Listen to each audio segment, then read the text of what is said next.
Guys, this is William from Will's Health, and today we're going to be talking about why your anxiety might actually be a gut problem, okay? Now, this is one of the most important things that I had to learn along my journey of dealing with chronic gut issues, but also some pretty severe anxiety as well. Now, I mean, this can be really difficult because gut issues and anxiety have a bidirectional relationship, meaning that they cause each other, and you can get stuck in this loop where you get anxious, then gut issues, the gut issues then make you have anxiety. So we have to address both of them and start to break this loop. Now, around 60% of people, over half, so the majority of people that are diagnosed with IBS actually have a mood disorder as well, things like depression and anxiety. That's not a coincidence. Right? That's because IBS actually means poor gut health, and these gut issues are causing them to have issues with their mood as well. That's just a symptom of having poor gut health. And we're going to talk about the three main reasons why this is and what you can start doing about it as well, which again is what I had to learn when I was dealing with pretty severe anxiety. And I've had a lot of clients who have these kind of issues as well. Mood disorder is one of the most common issue when it comes to gut issues, okay?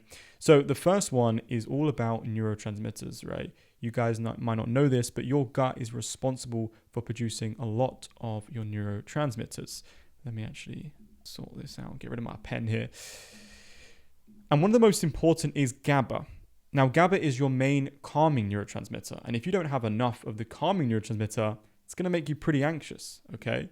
Now, if we have a look here, for example, most of your serotonin isn't made in the brain. It is made in the gut by some specialized cells in your gut lining, right? It regulates mood, sleep, appetite, emotional regulation. But when you damage your gut, whether it be with food or toxins or antibiotics specifically, again, my story, I took so many antibiotics for tonsillitis that I had, never recovered properly, and then wondered why I had anxiety. But you literally have specific strains in your gut, things like lactobacillus and bifidobacterium, that produce GABA directly. So then when you damage this bacteria, you can't produce enough of the calming neurotransmitter, which then can lead to more things like anxiety, hypervigilance, inability to switch off, which is huge, right? Very, very huge, okay? And this is why I see so many clients and their anxiety heal when they actually heal their gut, right? And we never touch the anxiety directly. Now, I'm not saying, anxiety therapy, CBTs aren't important. They can be, absolutely. But oftentimes people focus too much on that side and not enough on the gut side, okay? So, for example, if we've taken antibiotics and now we have anxiety, one of the things that we need to do is rebuild the gut microbiome. We need to introduce things like spore-based probiotics, one of my favorite, even beneficial yeasts, even things like, fermented food's okay, but more of a long-term thing that you want to do. But that's something that we have to do if you've had a lot of antibiotics. Now, one of the ways to know that if this is a problem for you is to almost experiment with it, right? When I first found this out, I did what was called a GABA quiz. Now there's a benchmark GABA or neurotransmitter quiz that you can do. And in fact, I'll leave it in the description below. And again, it's a quiz. It's sort of a personality thing. So it's not the most scientific thing in the world. You actually can get directly tested for this if you want to know. But I just did it out of interest. And based on my answers, it was saying that I had a severe deficiency in GABA. Okay, and I was like, well, that makes sense, because again, I was having a lot of anxiety. So what I did is I then introduced something that would help boost GABA, almost instantaneously. And one of those things was L-theanine, which is an amino acid found in green tea, which increases GABA activity. It's almost like caffeine, but the calming version, okay? So I did that, and literally within the same day, I noticed a crazy amount of calm. And my thoughts weren't racing, and even if like negative thoughts came up to my head, I wouldn't ruminate about them, and I knew that instantly, oh my god, this boosting GABA is helping me, which must mean that I was dealing with some GABA issues, and then I could double down on that, right? So sometimes with clients I say, if you are dealing with anxiety, maybe we can test out L-theanine, see if it helps, and oftentimes it does, because we know it's a GABA issue, okay? Some other things that might help as well that have been helping me over the years and my other clients is things like lithium orotate, which can really help regulate glutamate.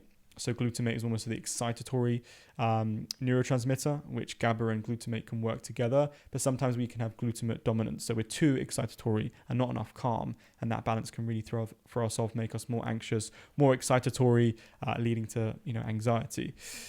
And also things like myo-inositol, which is great as well for serotonin and GABA signaling. So, it's really important to support our neurotransmitters, especially if we're dealing with gut issues. And this is kind of a short-term thing that we can do. As I spoke about before about, cutting off the loop, we can actually use, we can't solve dysbiosis, which is a gut imbalance, overnight, but we can support our neurotransmitters. So we can start doing that now.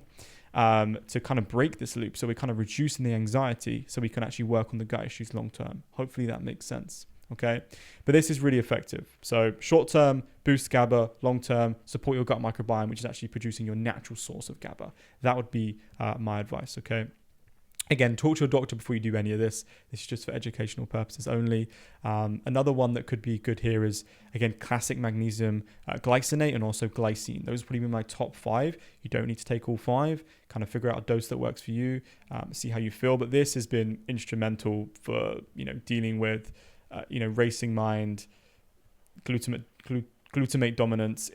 It actually has changed my life and a lot of people that I've worked with. So have a look into this. Okay. Next is also vagal tone. Okay. So vagal tone is essentially the strength of your vagus nerve, which is the main nerve that connects your brain and your guts. And when this is not working very well, then we can also get anxiety and gut issues. Okay.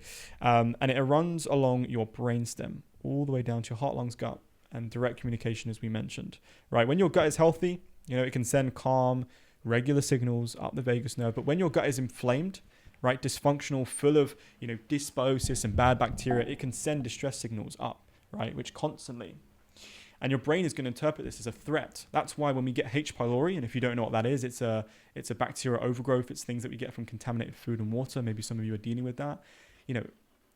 Anxiety and mood issues are such a big symptom with H. pylori because it's a negative bacteria that's infested your gut, and now it's sending all these alarm signals to your brain, right? That's going to keep you in this sympathetic loop, right? Fight or flight.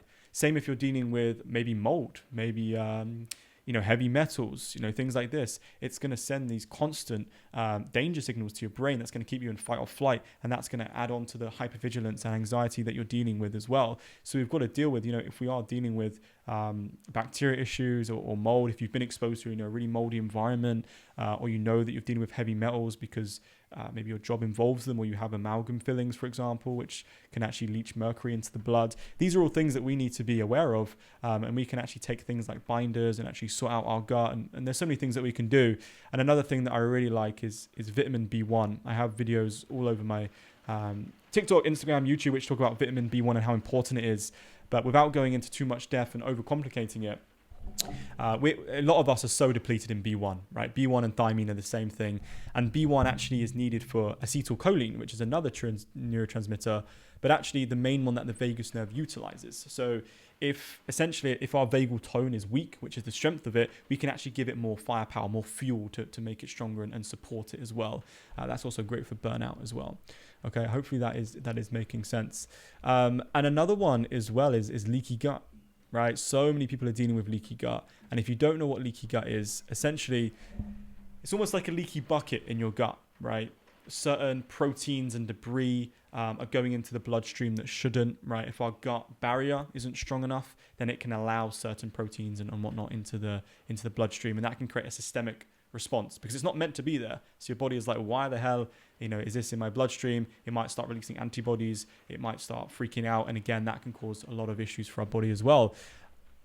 And this can actually cause neuroinflammation as well, because we have something called the blood-brain barrier, and that can weaken the blood-brain barrier over time, cause actually some inflammation, some neuroinflammation, and that's obviously going to disrupt our mood and our neurotransmitter production, and impairs our brain to regulate mood. So, the gut is so important when it comes to how we're feeling, specifically, your gut microbiome and your gut lining integrity. Again, you've probably seen a lot of things.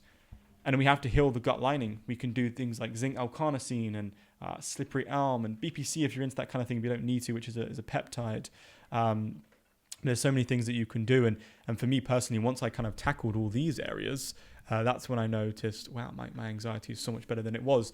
So I fixed the gut, and then I also did the things like the meditation, and we do things like yoga nidra, and obviously looking after your body, going on walks in nature. So once I started doing that alongside supporting my gut, that's when I was like, oh, okay, wow, now we're actually getting to where I want to go in terms of gut issues. Okay, so if you're dealing with gut issues and anxiety at the same time, That makes a lot of sense. A lot of people are, and hopefully this clears up a little bit more. I have a whole other videos on how to kind of heal your gut in a little bit more detail. We use this framework that I speak about. I know it's a lot to take in at once, but if you have any questions, just drop them down below.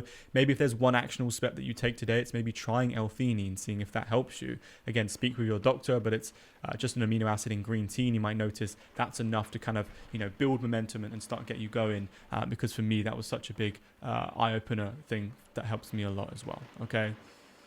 And you'll start to see that there's so many symptoms, anxiety, skin issues, maybe eye floaters, but it all relates back to the gut. Therefore, if we can fix the foundations of our gut, which is our gut microbiome and our gut lining integrity and our nervous system, then all these symptoms start to go away. Because I didn't necessarily target a lot of the symptoms directly, I just fixed what was behind it, which again is these things that we went over, and all these symptoms just started to disappear, okay? And that's why I don't want you to focus too much on the symptom, but the system behind it. And again, this is what we have here.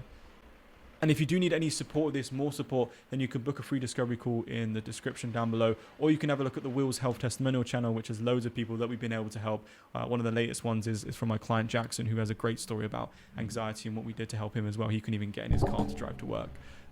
But that's been a really great one if you want to go watch that. And you can also DM me on Instagram, which is just Will's Health, right? Will's Health everywhere on TikTok. And I'll happily answer your questions, okay? Appreciate you tuning in. Until next time, goodbye.